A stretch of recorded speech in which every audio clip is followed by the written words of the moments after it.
Say, how are you? Kasubire buli omu ali bulungi banaye buli omu mu kiti kyo nkulamusizaako bakwano bange abasinga abali mu the Arab countries naddala abakyala mbatumiddeko bakwano bange abali mu diaspora nammwe mbatumiddeko. How are you? Mwebale kubeerako. The media today has been having a lot of traffic. Mbadde ngezaako okulindalinda ekakkaneko, but I think it's not going to calm down, so abaliko tujja kusobola okukikwasaganya wabula kyenjagala okunyambako olunaku olwaleero bw'otuuka sharinga buli omu alina omukyala nga mukwano gwe. Olunaku olwaleero tugenda kubeera personal nnyo. We're going to be so much of women. Nakoze post ku makyala nga ntaddeko abakyala. We're going to mend our broken hearts, and men were asking why women, why only women, even as men get heartbroken. But I have a reason why I want today to focus on women. Abakyala kye kintu ekikyasinze okubeera nga kyangu okumenyebwa. We easily break down. We are easily broken. Today I want to speak to a woman out there. I want to speak to a girl out there. I want to speak to a lady out there. We are going to mend our hearts. I promise you that it is not going to be just Daphine. I want the Holy Spirit to use me. I want God to be before me. I want God to use me today. I just don't want to be Daphine, just me. Njagala Katonda nkozese kulwa abakyala bannange abali eyo. When you hear buli atuuka bambi help me share, nkirabye traffic nyingi ku Facebook, but I think this is very important. Traffic nyingi ku Facebook, naye this is very important. Abakyala abasinga, I know even men are heartbroken, but I want to speak to fellow women today. Njagala kwogerako eri omukyala ali eyo. You have been heartbroken several times. You have been disappointed several times. You have been through different hassles several times. I know what it means. Today I'm here so that we mend our hearts. Olunaku olwaleero buli mukyala ali eyo tugenda kuzza bujja mitima gyaffe. We're gonna walk out today like we've never been hurt. We're gonna mend our hearts today like we've never been heartbroken. Today I want fellow women out there. Please, if you're a woman, tag your sister, tag your mothers, tag your friends, tag your girlfriends. Today I want us to mend our hearts. It is so much common of late. We're heartbroken for very many reasons. For the jobs that have turned you down, for the friends that have disappointed you, for your past relationships, for the fathers that didn't look after you, for every situation that has broken your heart, we are mending our hearts today. We know every time we hold grudges on our hearts, it is heavy for us to forgive. Every time we have not forgiven, we keep lamenting on our past. I want us to forget our past today. Bakyala banange, help me share. Help me tag. Abana abali e Dubai, abana abali mu Oman. You have very many things that break your heart daily. I want us to renew our hearts today. Mend our hearts so that we can give new blessings opportunity, so that we can give new opportunities. We can give our life new blessings. Every time you don't forgive, every time you don't loosen up, you always find yourself uncomfortable. Gwalumizibwa. Olunaku olwaleero njagala kwogera n'abakyala. Women who have been heartbroken.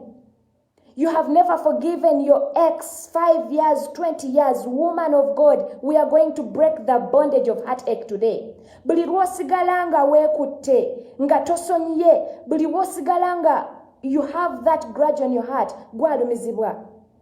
There are very many women out there who have been heartbroken. There are very many young girls out there who fail to do such broken again.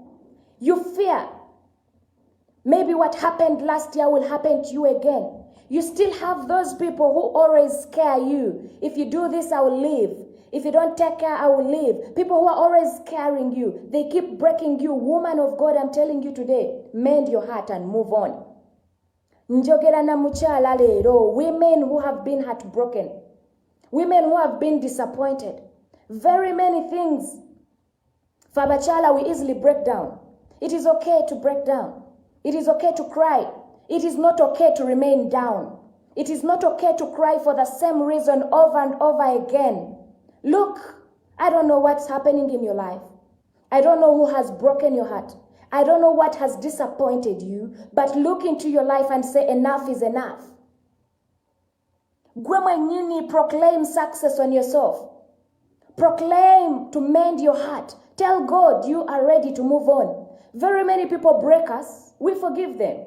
They hurt us, we forgive them. They disappoint us, we forgive them. But we fail to forgive ourselves. Gwe omuntu eyakulumya wamusonyiwa dda, but you have failed to forgive yourself. Every time you're talking about someone who broke your heart, you're like, omuntu oyo sirimwerabira, forget them. The reason I'm here today is for us to forget our past. Sometimes we fail to move forward because we have stuck in the past.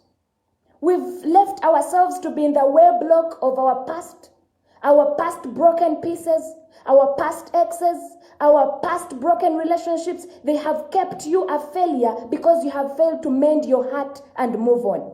When you mend your heart, people who hurt you can no longer hurt you. When you mend your heart, when they talk about things that disappointed you, you don't feel bothered because you have moved on. You have sold your heart and accepted to move on. You're in that dilemma. You don't know whether they are going to stay, whether they are going to leave. They keep threatening you. They keep breaking your heart. Tell them to move out of your way. Clear your way. They are blocking your blessings. Be a woman who does not fear to mend her heart. When you get heartbroken, you have to mend your heart. I've seen very many women cry. I've seen very many beautiful, young, intelligent women come out to cry. You're crying for men. You're crying for a human being. You can live without them. To my sisters who are suffering heartbreaks, to my fellow women, to my fellow youth out there, set yourself free. Clear that bondage. Gwe mwenyini wetaase. Clear that bondage. Declare yourself free. If they've hurt you once, it is okay. Don't accept for them to hurt you more than once. How? Mend your heart. Gwe mwenyini akumenya. It is okay to cry. It is okay to break down. It's not okay to stay down.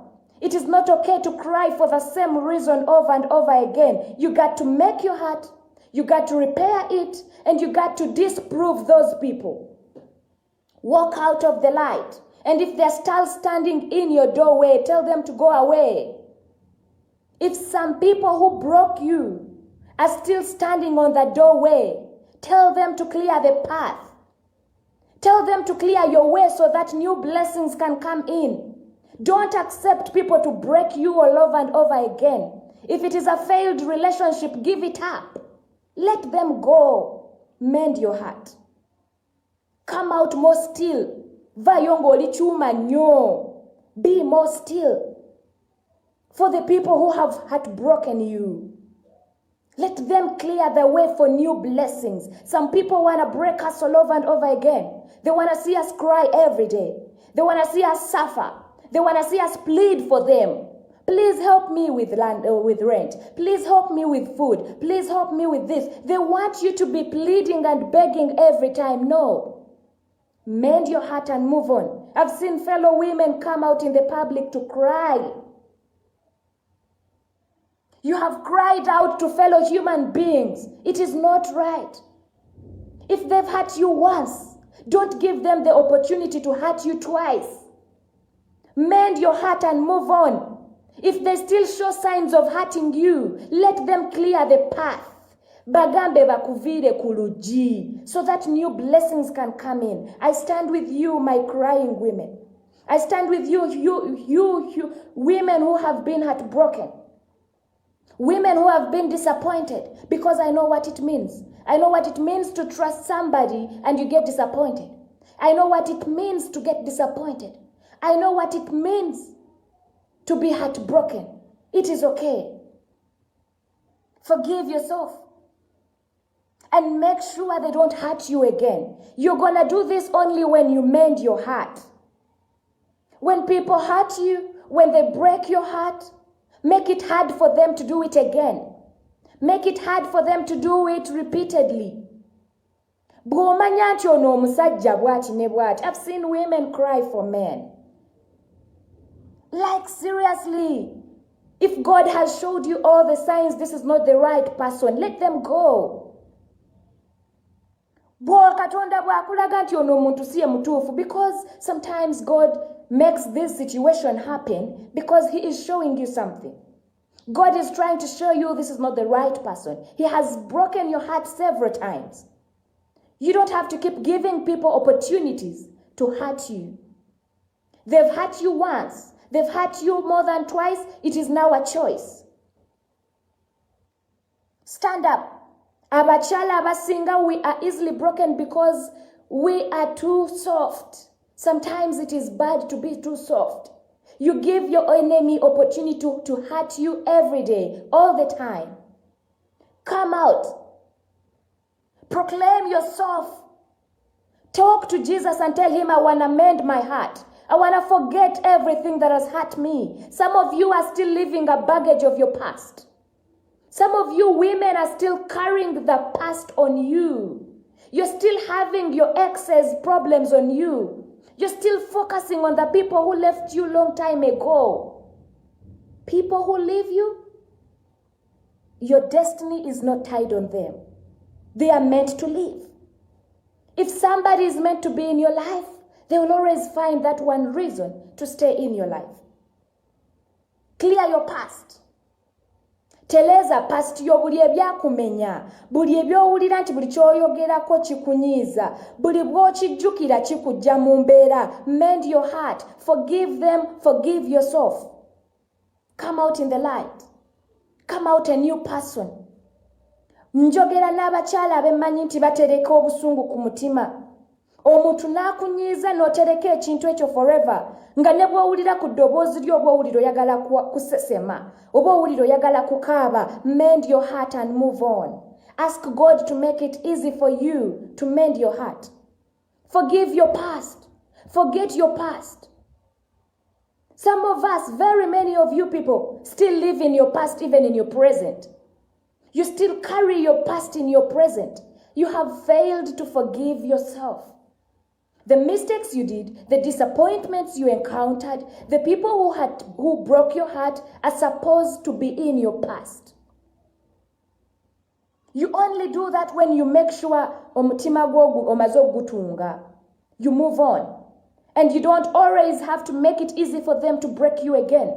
When you mend your heart, make sure you don't break it for the same reason again.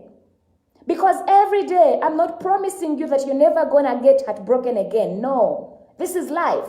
We expect heartbreaks, disappointments, failures every day. If it ever happens, don't stick to being into broken pieces. Tosigala ongo kaba. When we lose, we don't stay on our graves. Even mourners, there are very many people out there who have lost their children, who have lost their parents, but when they go to bury, that is it. Chisigala chibaluma naye ate togenda kusula ku malaalo. You got to move on. Tunga omutima gwo buli ekyakumenya omutima today. Mend your heart and move on. Olunaku olwaleero ogenda okuva ku live nga you a different person. Ogenda kuva ku live eno nga oli muntu wanjawulo. Ebyali bikunyiza nga tebikyakwatako. Ali akunyiza ng'olaba it is okay. That's their life. Because you have mended your heart. You have accepted to move on. You don't have to make it easy for the enemy to keep breaking your heart. Every time we feel sorrowful, every time we feel disappointed, the devil is happy. You have to make it hard for him. Oyino kalubye emirimu gy'omulabe wo. How? You're gonna move on. You're gonna move away from your past. I've seen very many people bringing other people's past to the present. That is nonsense. And if anybody ever brings their past in your present, that is nonsense. It doesn't count. You no longer live in your past. Everybody has a past, a much more worse past.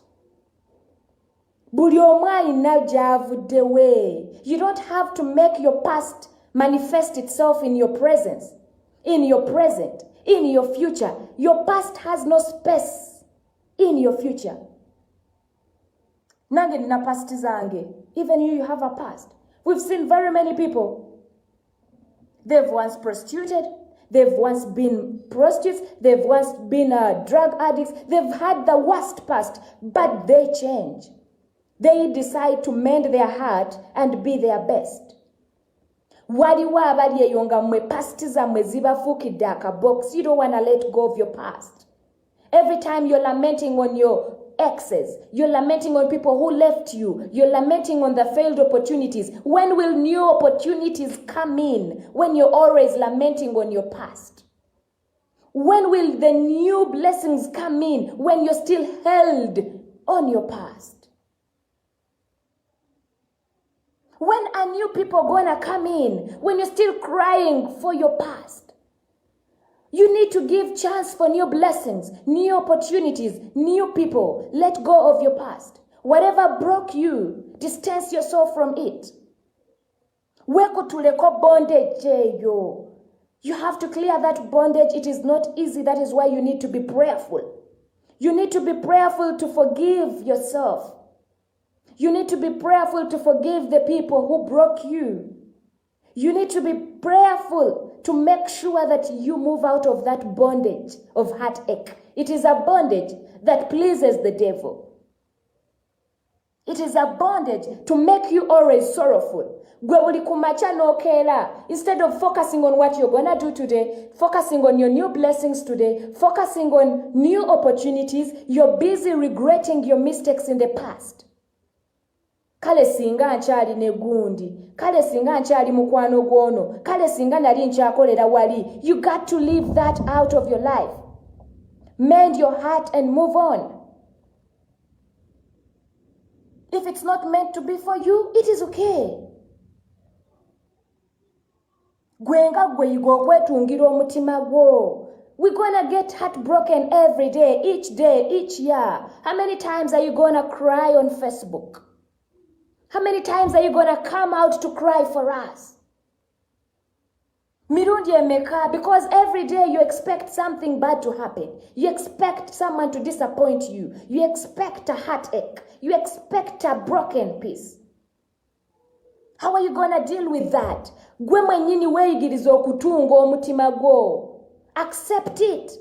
Nti gundi anumiza. I got to hold on God. I don't need to come to Facebook and cry for everybody. I don't need to make Facebook my crying pillar. I don't need to make my social media my problem solver. It's not gonna solve your problems, woman.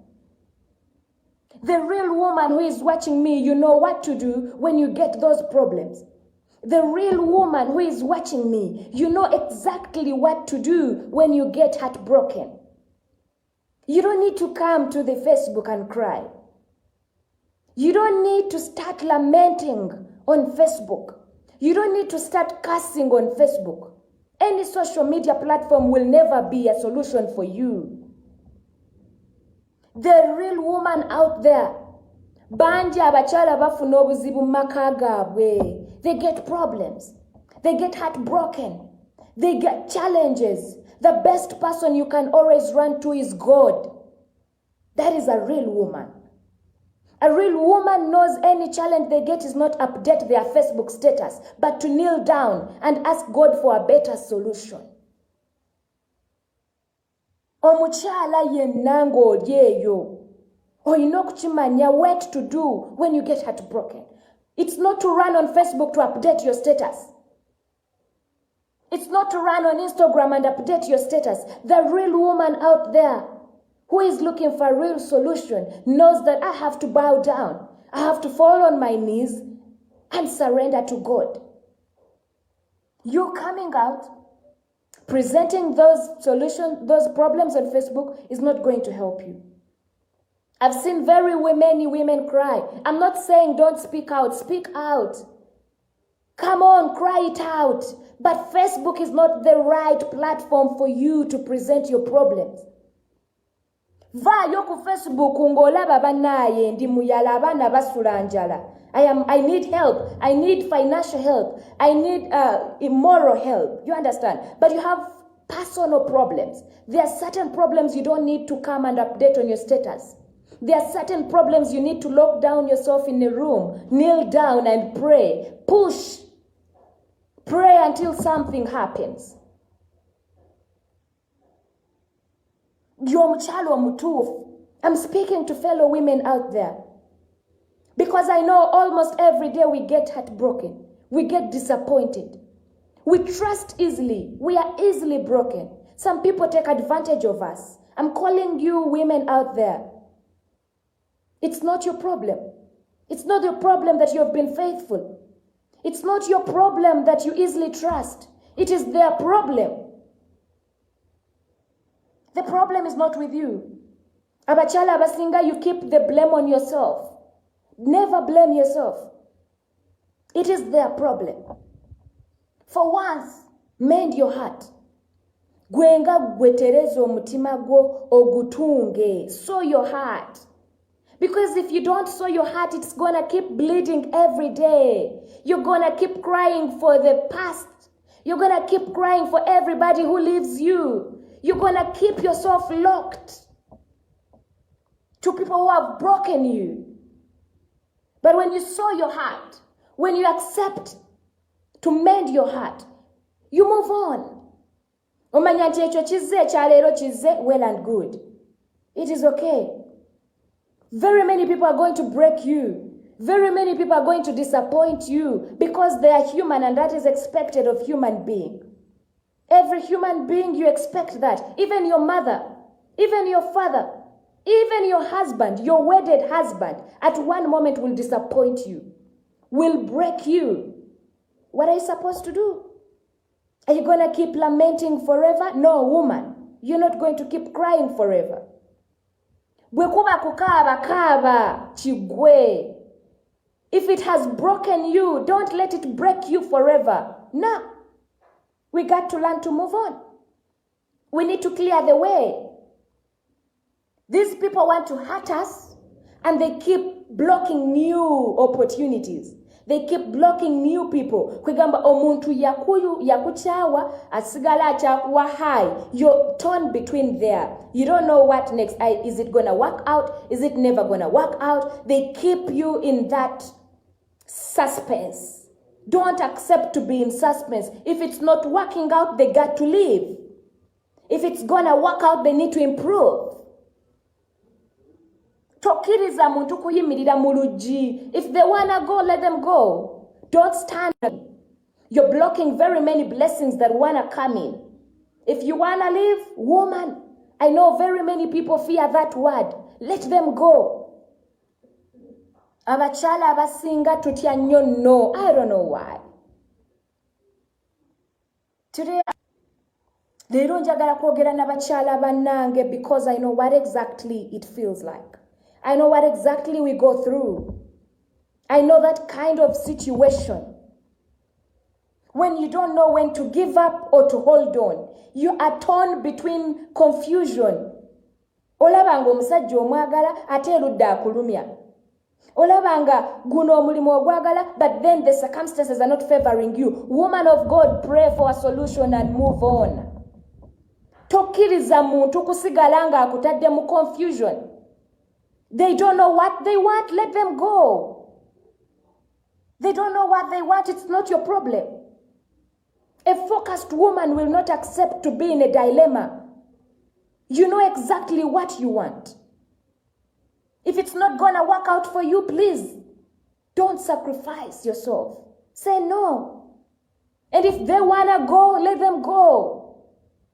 Abachala, abasinga, I've seen very many women. I'm communicating to a mass of women that is in that state. They don't know when to give up.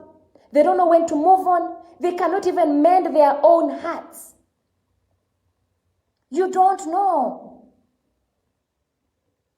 When that situation comes, you got to pray so hard.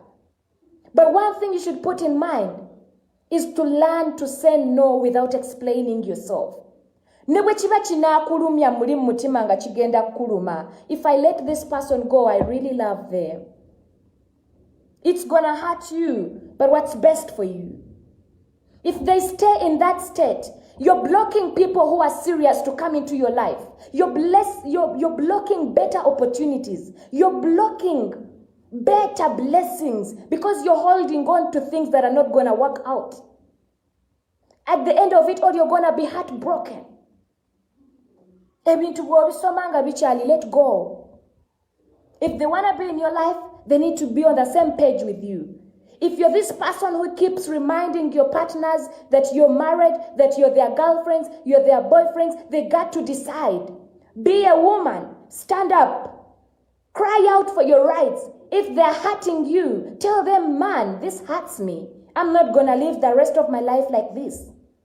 You got to change or to leave. That is it. It's going to hurt you, but it better hurts you for a short time than suffering the rest of your life. You got to make hard decisions sometimes. Tough decisions. This life is like that. Sometimes we got to make the toughest decisions. Decision jolabanga nzibu. No gamba, no. Leave if you want to go. We're not on the same page. You're not doing what I want. You feel I'm not doing what you want. What are you doing in my life? You got to go. It's going to hurt you. Maybe you're going to get heartbroken. But it is you to decide, noga kantungo mutima gwange. And I save my soul. And I save my happiness. And I save my life. Because you are a woman of steel. You make hard decisions. Gwenga gwewe salirawo. Sometimes you don't know what kind of friends you need in your life. They backbite you. They do a lot behind your back. But you don't want to let them go. You don't want to move on. Because you see everything is good to you. But sometimes you got to make hard decisions. The people we feel that we cannot live without. I'm telling you the truth, fellow women. You can do 1,000 times better than without them. Abantu bosubira nti you cannot live without. You can do 1,000 times better than them. We've seen very many people come out. Mama wange bwafanfa, tata wange bwafamba nfudde. They have died, they've been buried 20 years now, they are still winning. They are still winning. They are still living. This should show you that sometimes the people we feel like we cannot live without, life is best without them. We're locked in that web. We don't want to go, let people go. We don't want to set our hearts free because we don't know what next. You love them so much, you don't want to let them go even when they hurt you. You feel like your life cannot move on without them. You feel like you will die when they go. My sister, you will do better without them. Life will go on. Your life will go on, trust me. It will go on and even better 1,000 times than before. You need to learn to lighten your luggage. Don't make yourself heavy lifting everything. Buli mugugu eyakulumya n'omuchawa, buli eyakuvuma n'omuchawa, buli eyali akuchaye n'omuchawa. You make your life miserable. You need to lighten your luggage. Gwenga gwesalawa abantu abalina obuyinza. You know, you have the key to someone to break you. If you have not accepted them to break you, let them not break you. And if they have broken you, let them not break you more than once. Don't give them the opportunity to break you more than once. Sometimes our challenge tuleterecho because we don't know how to mend our hearts. You feel like omuntu akulumya yaino good janjaba, yaino guleta awamu. People who have hurt you, you feel like they are the only people who are supposed to mend your hearts. No, woman, no. You can make your own heart. You can mend your own heart. You can repair your own breaks without the people who broke you. Abasinga mwagala akumenye yaba akubudabuda. Ekikulumiza kimala otterero lyokoterere. Abakuchaye balyoke basoke bakomewo olyokoterere. Woman, this is not how things are done. You are in position to mend your own heart. Gwenga gwe weterezo omutima gwomanya ekikumenye osituka otambule. Stand up. This has hurt you? Fine, stand up. Let's go. Onumiza. You've backbited me. Omanyife ebisumbu abachala bintu bitono nnyo. Naye ate they make them a big item. Gundi yanjogeddeko, gundi yanchaye, gundi yankoze kino. You know, small petty things break these women down. ne bakifuula ensonga. But you should be able to repair your own heart. You teri n'omu agenda kutungira mutima. I'm telling you the truth, fellow women. Nobody. No one is going to repair your heart.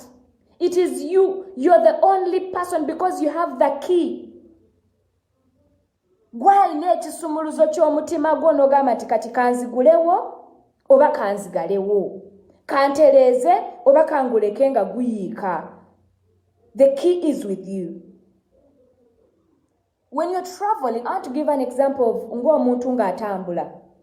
When you reach the airport and you have excess luggage, to people who have traveled, I'm speaking to a mass of my sisters in Dubai, very many friends of mine, my followers, most of them are actually abroad. When you're traveling, bakuwa kilograms. And when you exceed those kilograms, you're supposed to pay excess fee or reduce on your luggage. This is life now. What are you supposed to do with your excess luggage? You either pay an extra fee or you loosen your luggage. Bw'olaba ekintu nga kikuzitoya mu bulamu, kitooleko. Don't accept to pay an extra fee in life. Don't accept to pay an extra fee at your expense when you have the alternative of dropping it off. Mbadde example nembaga nti bw'oba otambula bakuwa kilograms. And when you exceed those kilograms, you have to pay for the excess or you drop it off.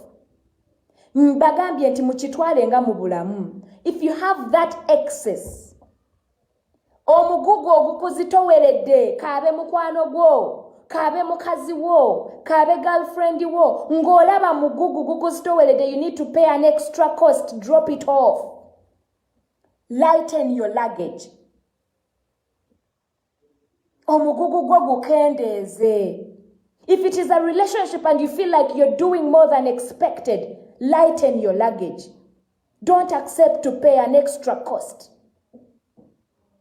Tokkiriza kusasulira at your expense when you have the opportunity to drop off some luggage. In life, you have the opportunity. You have the alternative to say, no, I'm going to lighten my luggage. You've been too heavy for me. You've caused me more misery than happiness. You've caused my heart to break every day. I'm going to lighten my luggage. I'm not going to pay an extra cost. You let it go. You let them go. You let those opportunities that are making you pay an extra cost go. You let those relationships that want you to pay an extra cost go. If you have the alternative, don't pay an extra cost in life. Because it will come with the expense of your happiness. It will come with the expense of your own comfort. When you have the alternative of lightening your luggage. Kendeza kumugugu gwo. It's gonna hurt you. Mu bantu abatambula abagenda ebweru omaze emyaka gye ebiri ng'okola. Oguze ebintu byo. Mu busente obwo bw'osevinze. Naye otuuka ku kisaawe nga bagamba luggage is too much. You have excess. You need to reduce, my sister. Obigula obyagala. By the time you said banaye kansitule kana akagato nkatwale Uganda, oba okaagala. But when they say you need to drop off some luggage, you are forced to deduct that luggage because you want to go.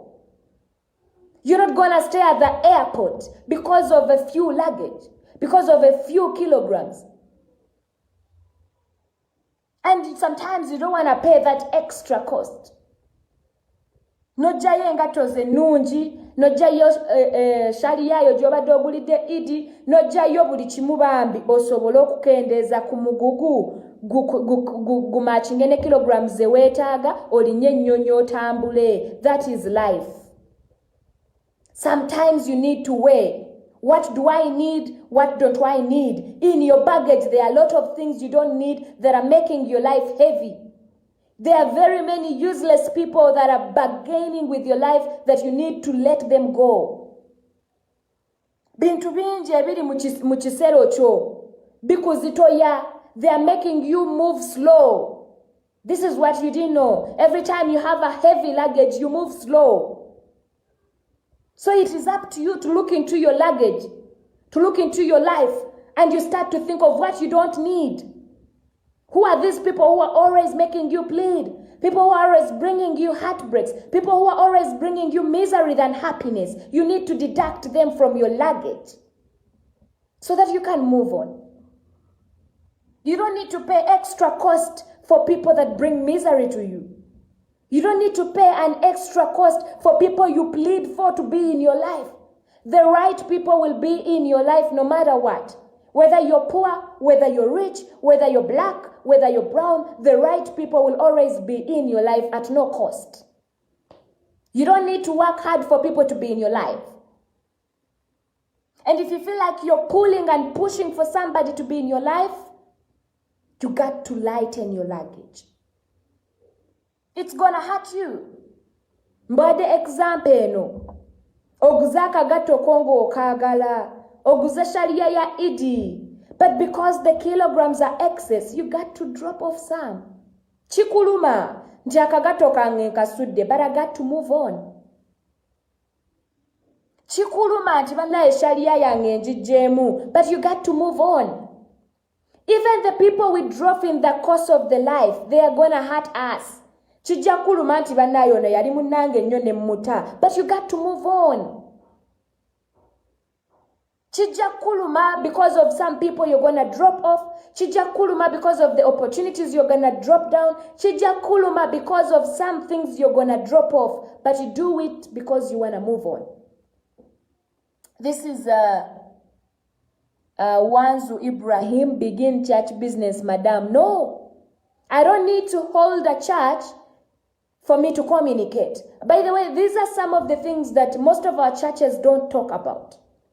Most of the things I talk about, our churches don't talk about. That is why I always tell people, Gwenga goine church mosabira naye manya katonda wo. Some people, some churches, I'm not actually going against the churches because I'm a Christian, I'm a believer, but some churches are only after their own desires. So it is up to you, muchala munango kwerwa nako. No manya katonda wo, nawe niwe manya. Apart from offertory, apart from unchitola, what have you done for yourself? Because this too has to be brought to light. That it's not just about tola. You need to work for what you're going to pick. Baganda bange muyina okukolerera kye mugenda okutola. Togenda kusiba mu church Monday to Friday ng'otola ky'otakoleredde. No, you got to work for what you're going to pick. You're not going to just tola butozi, no? You got to work for it. That's not how miracles work. If you're this person who is waiting for just tola or dewa kawebake, it's not going to work like that.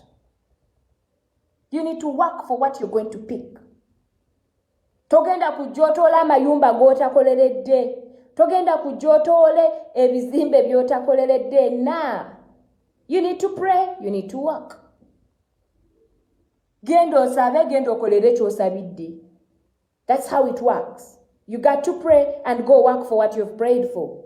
You need to work for what you've prayed for. You need to kutola ky'okoleredde.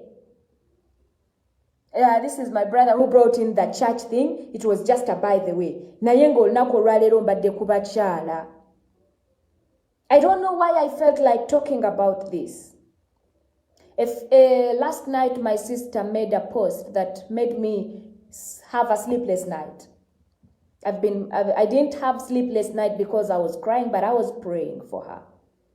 Every time I would try to catch some sleep, I would think of that situation whereby omuntu watukire kiseera ng'oyagala kwetta. That is why I'm talking to women today. There is no situation that can bring you to that extent. Embeera yonna ekusembeza kweyo extent manya ya kaseera buseera. Omuntu yenna akuleetera okutuuka ku kiseera ogamba nti owulira oyagala kwetta. Let them go. Abakyala tumenyekebwa nnyo. We get easily broken. We get easily disappointed. Sometimes I feel like I wish I could speak to many women. I know very many women come to my inbox nagaba naye cheyo nga kikalubye nkoze ntya nagaba naye bino nga bikalubye omwami nga ayenda kino nga kino. In one way or another we find comfort in ourselves. But there are women out there nga toyina na muntu gwosobola kugamba nti bannaye nga nfa ng'obulumi bungi. This is why I'm here. You don't need that someone to cry to when you are a Christian. Buli mbeera etuukawo ng'olaba ezitoye kakkanako wansi ku maviivi. Pray. I've seen this. I've been following very many women. Nasooka nendaba abakyala Brian White be yakozesa. I don't know if they've got justice. I saw them cry, which was very much okay to come out and plead for their justice. Yesterday nabadde ku TV nendaba omukyala omulala, is it Brown Sugar, naye yavuddeyo ng'akaaba. I feel heartbroken. I feel so much sorrow when I see fellow women cry. Yet I know we can make it. Yet I know we can mend our broken hearts. Nze nsuubira buli kimu tusobola okukikola if we are determined. Abakyala bangi abali eyo bakaaba. Their children are going hungry. Very many women are out there. The saloons are closed. Arcades are closed. Bars are closed. They are not working. Bingi ebimenya abakyala essaawa zino. When you see a woman come out to cry, they are heartbroken. They need certain messages like this. Kubagumya. Kubanga fenga abantu tulina we tutasobola kukwata. Ate Katonda wasobola okunyogootola wonna. Us as human beings, there is a certain part, there is a certain extent we cannot help. Era kyobola nkabira nnyo abakyala ne bagamba, if you're a woman out there, weeyigirize nnyo okusaba. Train yourself as much as possible to learn how to pray. Train yourself. Myself, I feel emotionally attached to everybody. I don't mind if I've never met you. I don't mind if I don't know you. I don't even mind who you are, what tribe you're from. I am emotionally attached to everybody. When I see someone come out to cry, I feel emotionally attached. I feel bothered. Nganze, I don't know what's up with you, but to me I feel bothered. When I see a fellow woman come out cry. When I see a fellow woman lamenting. Sometimes I'm forced to fast and pray for you people who have no idea who I am. Ngatomanyi sikulabangako, but I feel emotionally attached. Because I know what it means. I know what kind of situation you could be going through. But if you could also teach yourself to pray. Not every time you get a problem, you run to your pastors to pray for you. Not every time you're heartbroken, you call someone to mend your heart. Do it on yourself. This is my message today. Mweyigiriza okubyekolera, weeyigiriza okwetungira omutima gwo, weeyigiriza okwesabira, weeyigiriza okwesolvingira ebizibu byo. That is my message today. Learn entirely to try and solve the problems on your own. Learn so much to pray for yourself. Learn to mend your heart by yourself. Not waiting for people who broke your heart to come and help you mend it. Not waiting for a friend of yours who has traveled to come back and mend your heart. You must be in position to be able to refix and mend your heart. You have to be in position to pray for any situation that you go through. You don't need to run to your pastors every time. You don't need to ring to your friends every time. You got to know, you got to learn how to solve your problems by your own.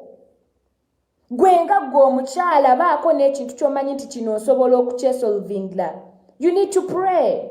You need to decide. Some situations, some decisions are hard, but you got to make them. You don't need to consult your mother. You don't need to consult your father because you best understand what you're going through. Nobody's in your relationship with you. Teri n'omu ali mu relationship yo na muntu mulala. Gwamanyi ky'oyitamu. Gwamanyi ky'oyitamu ku mulimu gwo. Gwamanyi ky'oyitamu mu mikwano gyo. You have to be able to decide on your own. Gwe nga gwe. Our decisions are entirely on us. Be able to be your own solution without having to make a phone call to your pastors. Be able to bow down, kneel down, and pray for your problems. You best understand what you're going through. Gwe gwategeera embeera gy'oyitamu n'omwami wo. Gwategeera embeera gy'oyitamu n'abaana bo. Gwategeera embeera gy'oyitamu eyo ku kyeyo. You are the right person to solve it. You are the right person to communicate to God. Gwe mutuufu ow'okufukamira n'ogamba Katonda n'embeera ngikooye. Katonda, I need to mend my heart. Gwe mutuufu avaayo no declaring n'ogamba enough is enough. We don't know what you're going through. You must be in position to be able to solve your problems. Be able to mend your own heart. Gwe nga gwe. Fojja kujja otwebuuzeeko naye nga biggest percentage decision is made by you. Omukyala ali eyo olina okuba ng'oli musabi nnyo, okuba ng'osobola okweyimirizaawo nga tokubidde Daphine, nga tokubidde mukwano gwo kusooka kumwebuuza, what do I do this? Banaye nsabiraako, pastor nsabiraako, pastor kino, pastor kiri. You got to be in position to pray for yourself, for your family, for your blessings, for your opportunities. You are in position to do it. Gwe nga gwe. You must be in position to pray for yourself, to declare what you don't want and what you want. Toyina ngeri gy'onkubira kumbuuza if you should accept a certain proposal. Nah. I don't know what you're going through. You need to stand on your two legs, n'ogamba enough is enough. A woman of substitute, a woman of steel. You must be able to decide ekinakolera n'ekitajja kukolera. N'ogamba no, according to what I see, we don't match. We're not on the same page. You got to leave. No, period. Without explaining yourself. N'osalawo gwe nga gwe. Nga tosoose kukwata simu kukubira Naakalye e Dubai omubuuze. Nga Samu bwe yakwanye okkirize oba ogaane. How many people are driving your life? How many people are controlling your life? Ebintu ebimu fe abamanyi engeri gye tuwulira. I came here ne mbasabise okwewa time of silence. Gwe mwennyini otuula wansi n'olaba. How many times has this person broken me? How many times have these people caused me misery than happiness? How many times do I have to cry? How many times do I have to suffer in silence? Gwe mwennyini ne weesalirawo n'ogamba enough is enough. I don't want it. Oba n'osalawo n'ogamba I can endure. Let me push on. But me, I don't know. I don't know what's going into your life. The best I can do is to encourage you. The best I can do is to make you feel like you're not alone. But the best you can do for yourself is to solve the problem yourself. At least gwe nga gwe bwe kiba kigaanye, Katonda wo tasobola kulemererwa. They can never fail those who believe in God. It is only those women that don't believe in God that see everything as a hard situation. Waliwo embeera ejja ng'olaba ekutwala. Waliwo embeera ejja nga mazima ga Katonda naawe otidde. But when you present it to God, it starts to look small. Noga kati wano mbadde ntya ki? Some situations come noga kino sijja kiyitako. N'okigabanyako ne muno naye nakugamba wano wazibu. Tojja yitawo. Naye ng'ate bw'okisindika eri Katonda, there is nothing that is impossible. This is, I really like your words, Mushabe Amon. Alena, since Katumba, you've just joined. I'm trying to approve those who want to say something. Abagalo okwongereza ku byenjogedde nenga olunaku olwaleero mbaddemu ku bakyala. Abakyala bangi, they are crying in silence. Mwe be mulabako abavaayo ku Facebook ne bakaaba be batono. Be muvaayo ne mulaba nti gundi baamukyaye be batono. Be muvaayo ne mulaba nti gundi baamukubye be batono. Very many women are dying out there in silence. They are trying to mend their hearts, but they don't have the confidence. They don't have the confidence and the courage to mend their own hearts. Why I'm here today is to tell you, fellow women out there, be in position to mend your own heart. Don't give your enemy a chance to break you once, twice, thrice. No, don't give them a chance. Don't give your enemies the key to break you again. Bw'omanya nti oyo akulumiza ggwe.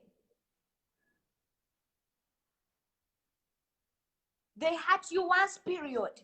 You don't need to accept them to hurt you again. Gwe mwennyini gw'alina ekisumuluzo gwakkiriza omuntu okukulumya. Waswa Peter, okay? Waswa Peter. I don't know when I'm trying to approve. Simanyi oba approve zange muzifuna. Charles Sechi, Iwutung Paula. Okay, thank you for being on. Thanks, dear, for your time and your data. May God bless you. Amen. Amen. Amen.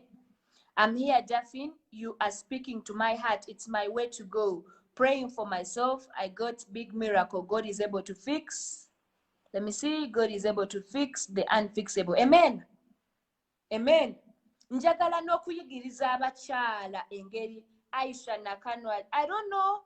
Very many requests are coming in, but I can't approve. I don't know why. Aisha, let me try approving you. I'm trying to approve Aisha. Nesimanyi lwaki. Problem is with me. Okay.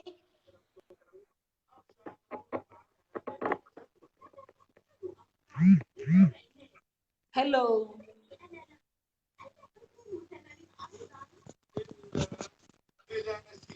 Hello. Yes, Aisha. Mukama waffe yeebazibwe Daphine. Amina. Banaye mpulidde essanyu nga mbadde naakajja naye ku bye mpuliddeko mpulira ng'olinga ayogera ku nze. Amen. Nkola naye mbadde mpulira nga byenkola sibiraba, ssente zonna zigenda nga ntendewaliddwa. Naye ne mmala ne mpulira nga nninga alina ekintu kinyigira ku kisenge bwe kiti. Naye ne neegamba mu mutima ono alabika sitaani. Kituufu. Ne nezzaamu amaanyi ne ŋŋamba nina okuluubirira ggoolo yange gye nkolerera. Naye mbadde naakajja dakika nga 5 ngenza okuwulira nga byoyogerako biringa ebikwata ku nze ne ŋŋamba kankusindikire friend request. Neeyanzizza nnyo, genda mu maaso n'essaala. Kale bambi tweyanzizza. Neeyanzizza nnyo nange. Okay. Wow, I feel blessed. I feel blessed if I'm communicating to someone out there. I feel so much blessed. And the glory goes back to Jesus. I feel blessed. Kirungi nnyo omuntu okuba nga alina kyayize oba kyakwatiddwako every time you make an appearance to the public. I started with telling you, let God use me. Let God help me speak what the women out there want to hear, what they need to hear. Let God use me. Let the Holy Spirit come.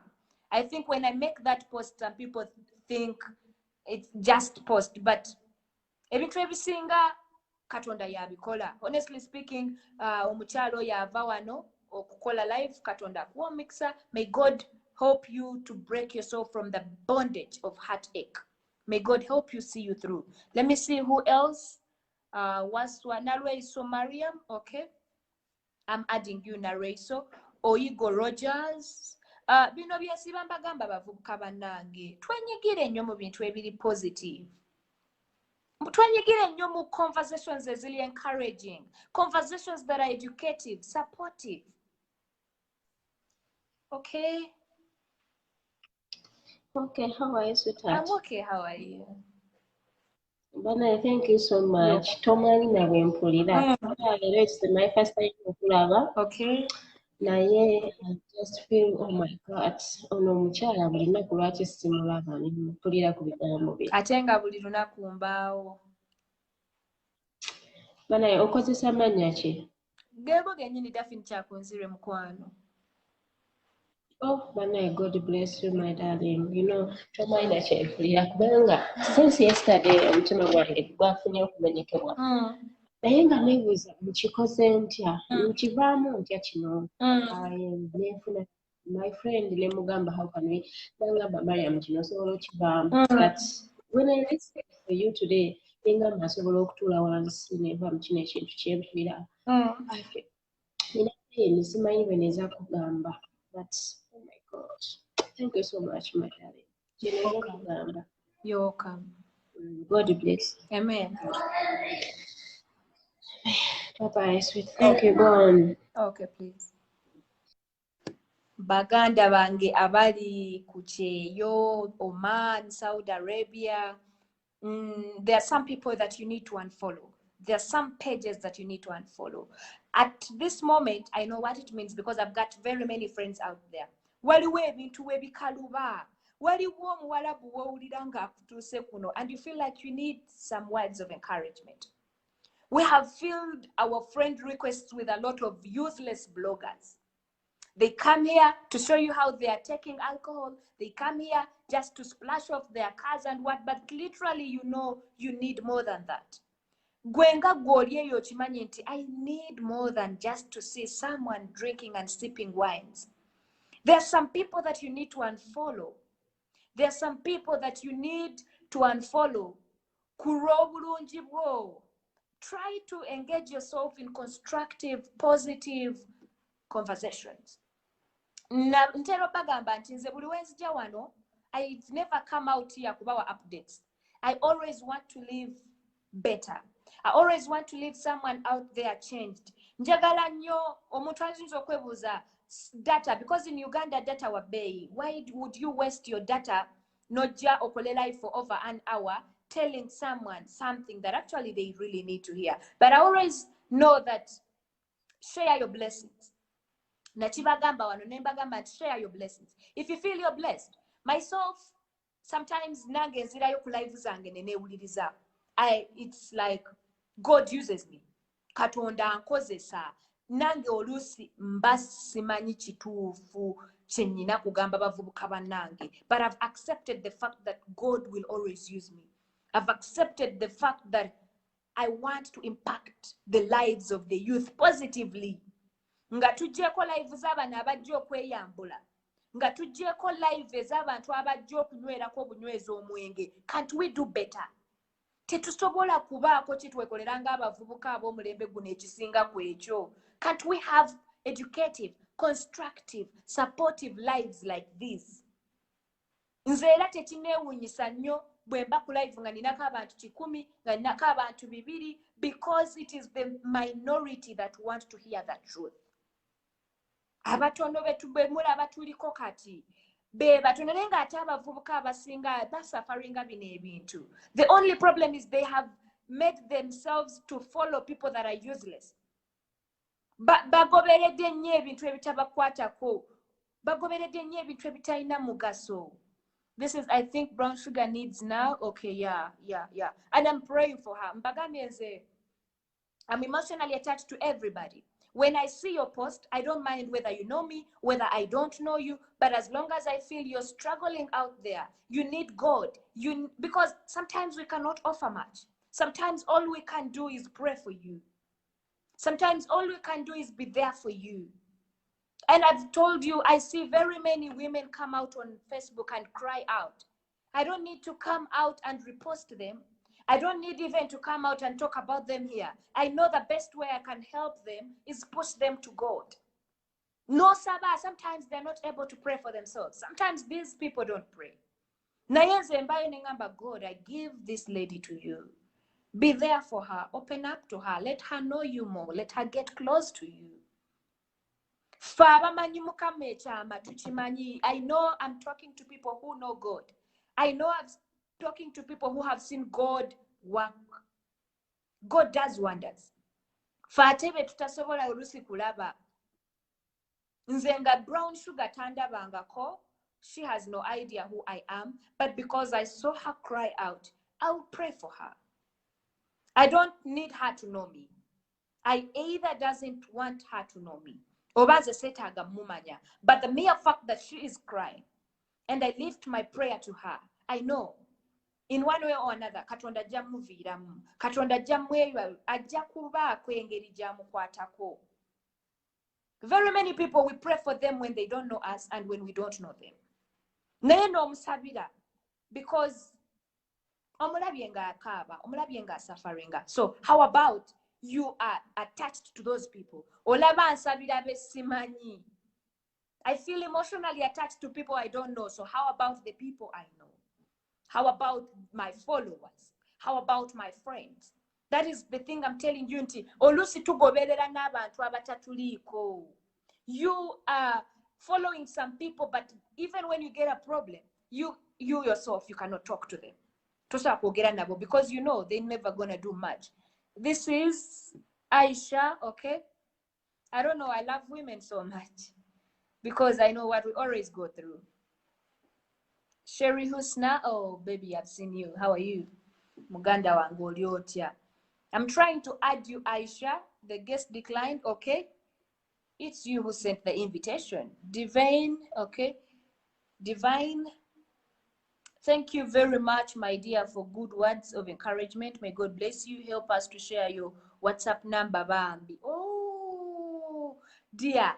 It's not okay to share my numbers on the media, but very soon there is a number that is on my page. Actually, my account. I use my account. I plan to put it on WhatsApp. It was on WhatsApp specifically for this etiquette, counseling and guidance, everything. Yes, please. Praise God, Daphine. Praise God, amen. How are you? Fine. I last saw you were talking on like in the church of Pastor Gembe, and I liked you. I got your contact, but I was just trespassed and I found you online. I'm happy to see you. Thanks for the dear. great message. You're welcome. Thanks for motivating us, but thanks for motivating us and for your useful words. May God bless you. Amen. But on this point for us, I would like to advise my friends. I'm working in Arab country. I'm also a maid in the house, but it's like this. We should gain. Let us gain confidence as ladies who are working in the house. Buli waba toyina confident. Never nabantu benyini bakuyisaamu amaaso. Let's gain confidence. Buli wabera no confidence in yourself. Even if someone wants to break your heart, that confidence in you can make you overcome. True. In fact, I am a person who used not to have confidence, but I started following some people who inspire me, motivate me. Let's follow people who motivate us and inspire us, because I realized when there is no enemy within me, the enemy outside cannot do me any harm. True. Thanks for the message of putting down the weight. I had something that was stressing me, like where I left my kids back home.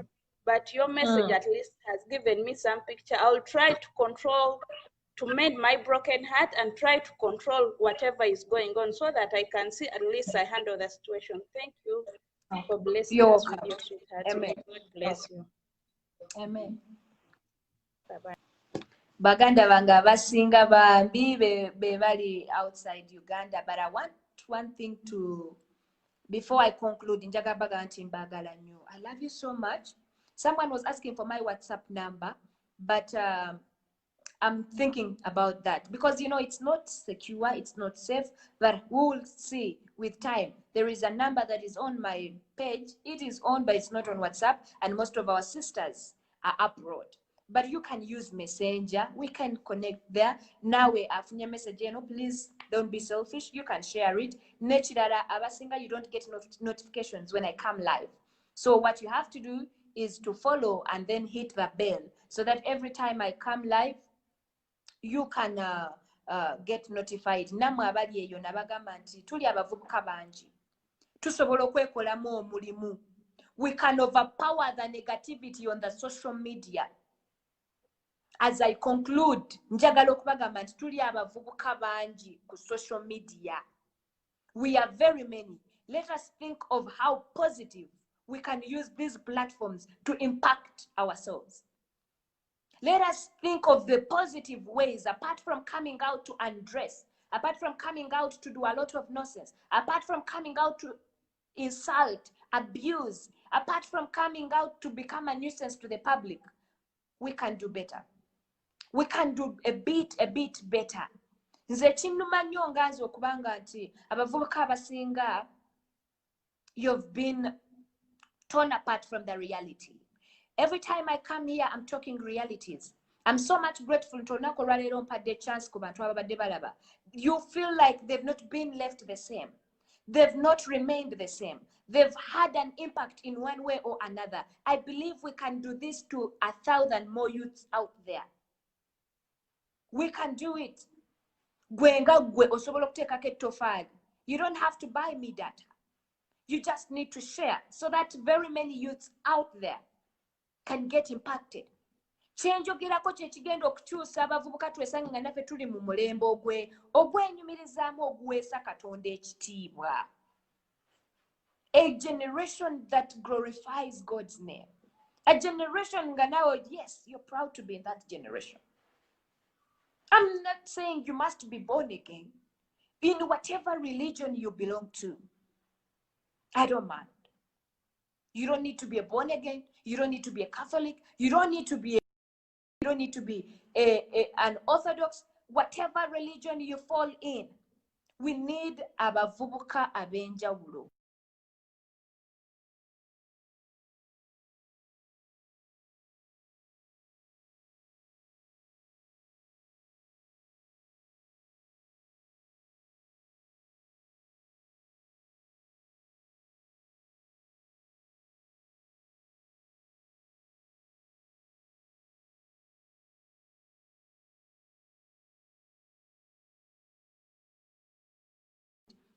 Because they've known me as Daphine Kyakunzire, so they would go search on YouTube for Daphine Kyakunzire. I'm sorry, I have renamed it back to Daphine Kyakunzire. Sorry, so you can get me on YouTube. That is Daphine Kyakunzire. I'll be sharing the link too. You can share the message. You can hit follow and then the bell so that you get notifications every time I am live. Okay. Let me try adding you, Prosi. I see Koli. Let me try adding you. Before I leave, let me try adding you. Simanyoba connection yene kukiriza. Prudilex muganda ange bambi wakatuka. I'm signing out. Greetings to all of you in the etiquette WhatsApp group. Bambi, Agre, Johnson, Prudy. Thank you so much. Thank you so much for encouraging me. Thank you so much. I mean, there are very, very many people that always push me. They're like, Daphine, you've taken long without coming live. Daphine, we need to talk about this. Thank you so much. Group here and game with now. Okay, Prosi, how are you?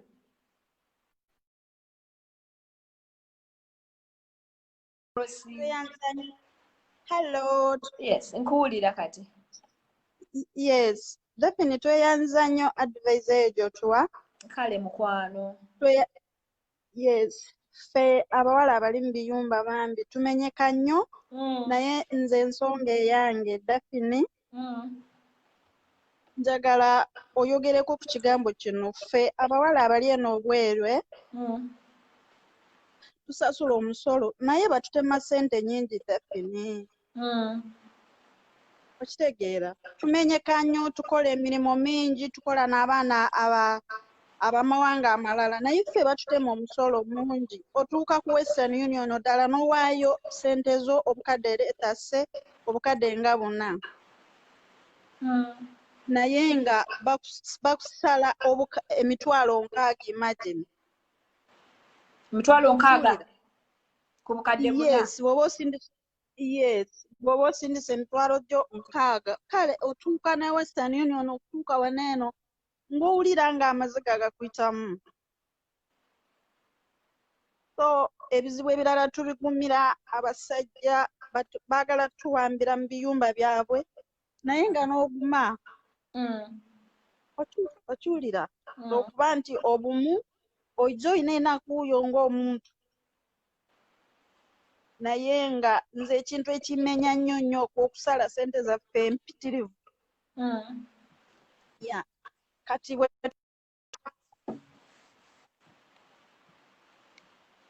Hello. yes, nkuwulira. Waliwo, yes, Yeah. waliwo no Agra agambye advise her not to send her money through Western Union. Kati Agre simanyi ngeri ki gy'aba asindikamu ssente endala eri cheap, because Agre is there, maybe he has a better option. Naawe yenna ali ku live ng'oli bweru osobola okuwa muganda waffe amagezi. Western Union agambye basala nnyo. What other way can she use? Kaakati Daphine,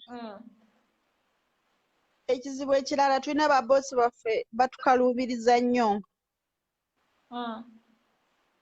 Nze nagezaako ninjogera n'abaana abalala abali mu ggwanga lino lye ndimu naye ng'abaana bangamba ssente zaabwe bazisiza mu STC Pay nga babasala ssente ntono, naye nga bosi wange yagaana ye n'angamba ssente olina ozisindikira ku Western Union, if not ssente zo ojja kubeera nazo mpaka, which is not good. Yeah, where you are ffe nga tubeera wano mu biyumba naye nga tubeera na family, ssente in case basobola ozikubbako. Kugamba kati we twekubira enduulu either muyinza otuyamba in a good way. Okay, namwe abali ku live eno, that's our sister Prosi. Simanyi oba erinnya lye liba lirabika. Agra agambye agenda kujja mu inbox yo. Okay, that is very good. This is what I was talking about. Baganda baffe tuyige engeri y'okweyambamu positively nga tweyamba emotionally attached. Muganda waffe avuddeyo n'atugamba nti ye obuzibu bw'alina bwa Western Union eri very expensive. If you have an idea ngeri ki gy'asobola kikwasaganyamu bambi mumuyambe kubanga gwe mulanga gwe. N'ekirala muganda ngo oyogedde ku kyaba boss ye. Yes. Naawe nga gw'olina okwefaako when it gets to being used. We've had these abasajja baagala okuba harassinga, baagala okubakozesa ensobi. Okitegeera. Naye kati gwe nga gwe naawe you have to keep standing on your word. Bw'eba nno ebeere nno. Yeah. That's what we are trying. Kyetugezaako okukola era nze bwe kyantuukako my boss omukazi yali taliiwo kati nze nali awo nga nsiimula omusajja najja banaye Daphine nja kujja mu bokisi yo nkunyonyolekera eno nnyingi. Okay dear, no problem. Tewali buzibu mukwano. For sure. No, this world is not good at all. But sometimes you need to be strong. Yeah, we know that the ekisinga byonna tulina okusaba. Yes. Yeah, kubanga n'akamala omwaka gumu naye nga situation sinungi.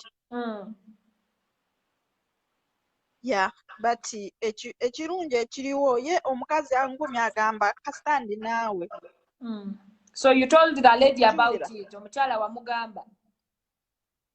Namunnyonnyola n'angamba gwe guma kasita ekirungi ombuli.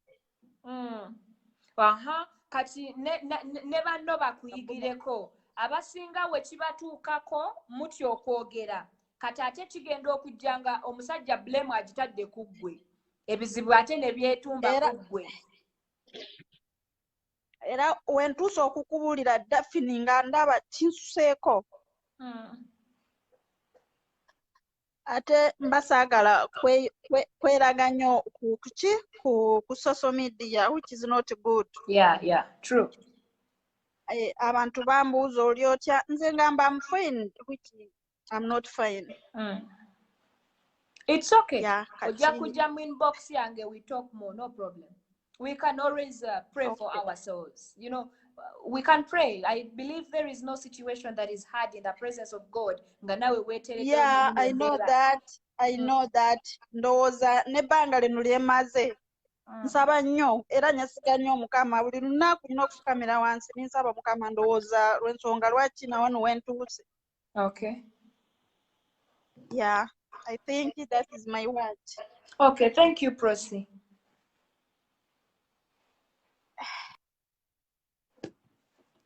baganda baffe abali ebweru, we stand in solidarity with you. Mukama ayongere okubagumya, ayongere okubanguyiza embeera. Ate kati gana amagezi, I feel like nsiibule naye ate buli wemba ngendo siibula mpulira nga ate nina kyenjagala okwogerako. When I talk with you, when I encounter with you, I feel like there is much more we can talk about. Nga nesaawa tesobola tukkiriza. Naye Katonda mubasabe abagondeze mu mbeera. What I know is okubeera mu mawanga si kyangu. Wherever you are, I don't mind whether you're in the US, whether you're in UK, whether you're in Switzerland, whether you're in the Philippines, everywhere you are, it's not easy. Naye mu ssaala zammwe mwegayirire nnyo Katonda abagondeze embeera. Kubanga waliwo embeera gy'oyingiramu ng'olaba muuli. Kati ng'essaawa zino airport nzigale, nga mu butuufu bw'ofuna ekizibu kyonna oba okwemulugunya kwonna, Katonda alina kukugondezaamu bugondeza. You just have to pray to God n'omugaa Katonda. Emirimu gyo mingi naye mpa amaanyi. Nzigyako obukoowu. N'omugaa Katonda g'amazima embeera ngiraba. I have no exit. I have no way to go out of this. The only situation is to ask God to simplify things for you.